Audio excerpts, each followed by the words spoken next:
പാമ്പനാർ കല്ലാർ റോഡുമായി ബന്ധിപ്പിക്കുന്ന പാലം അപകടാവസ്ഥയിലായി. പാമ്പനാറിൽ നിന്നും കല്ലാർ പരുന്നുപാറ എന്നീ പ്രദേശങ്ങളെ ബന്ധിപ്പിക്കുന്ന പ്രധാന റോഡിലെ പാലമാണ് കൈവരികളില്ലാത്തതിനാൽ അപകട ഭീഷണി സൃഷ്ടിക്കുന്നത്.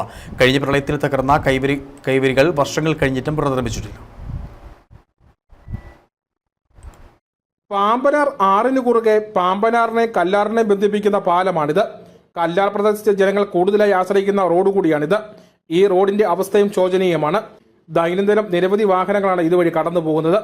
ഈ പാലത്തിന്റെ കൈവരികൾ കഴിഞ്ഞ പ്രളയകാലത്ത് തകർന്നിരുന്നു. ഇതോടൊപ്പം പാലത്തിന്റെ കേടുപാടുകളും സംഭവിച്ചിട്ടുണ്ട്. നാളിതുവരെയായി ഈ പാലത്തിന്റെ അറ്റകുറ്റപ്പണികൾ ചെയ്യുന്നതിനും പാലം പുനർനിർമ്മിക്കുന്നതിനും ആവശ്യമായ നടപടികൾ അധികാരികളുടെ ഭാഗത്തുനിന്ന് ഉണ്ടായിട്ടില്ലെന്നാണ് നാട്ടുകാർ പറയുന്നത്.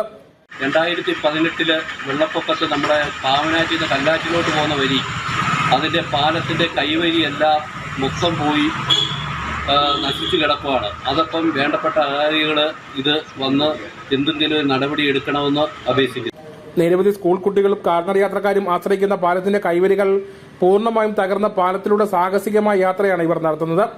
ശക്തമായ മഴയും മൂടൽമഞ്ഞും ഉള്ള സമയത്ത് ഇതുവഴി യാത്ര ചെയ്യുന്ന യാത്രക്കാർക്ക് പാലത്തിന്റെ അപകടസ്ഥിതി മനസ്സിലാക്കാതെ മുന്നോട്ട് പോകുമ്പോൾ അപകടം ഉണ്ടാക്കാൻ സാധ്യതയുള്ളതായും നാട്ടുകാർ പറയുന്നു. ബന്ധപ്പെട്ട അധികാരികളുടെ ഭാഗത്തുനിന്ന് അടിയന്തര നടപടി ഈ വിഷയത്തിൽ ഉണ്ടാകണമെന്നും പാലം പുനർനിർമ്മിക്കുകയോ കൈവരികൾ സ്ഥാപിക്കുകയോ ചെയ്യണമെന്ന ആവശ്യമാണ് ഇവർ ഉയർത്തുന്നത്. News bureau, Peermade.